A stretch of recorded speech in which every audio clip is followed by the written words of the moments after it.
Bak petir di siang bolong, rumah tangga Nia Ramadhani dan Ardi Bakri dihantam isu tak sedap. Masih jalani hukuman karena kasus narkoba yang menjeratnya, kini isu perceraian di antara Nia Ramadhani dan Ardi Bakri santer terdengar. Entah dari mana asalnya isu perceraian ini langsung tuai sorotan publik. Tak main-main, berhembus kabar jika Nia Ramadhani lah yang menggugat cerai Ardi Bakri. Bahkan ibu 3 anak ini disebut telah mendaftarkan perceraiannya ke Pengadilan Agama. Menanggapi rumor tersebut, pihak Pengadilan Agama Jakarta Selatan, wilayah di mana Nia Ramadhani dan Ardi Bakri memberikan klarifikasi. Pernyataan dari Pengadilan Agama Jakarta Selatan bisa jadi jawaban atas rumor tak enak yang sedang berkembang ini. Dijelaskan oleh pihak Pengadilan Agama Jakarta Selatan, hingga tanggal 15 Maret belum ada pengajuan cerai dari Nia Ramadhani. Nia Ramadhani urai cerita soal alasannya gunakan obat terlarang, ngaku hidupnya adalah kutukan dan ia merasa tidak bahagia dalam menjalani kehidupannya sekarang.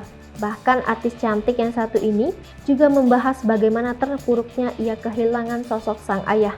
Selain karena kepikiran mendiang ayah dan juga dituntut hidup sempurna, ada alasan lain mengapa Nia Ramadhani sampai mengonsumsi sabu-sabu. Di dalam ruang sidang dan di depan majelis hakim, Nia Ramadhani mengakui ia mengonsumsi obat itu dikarenakan kesulitan mengatur emosinya.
Hai pemirsa Sri Popo TV, jangan lupa komen, like, dan subscribe, serta tonton terus berita-berita terupdate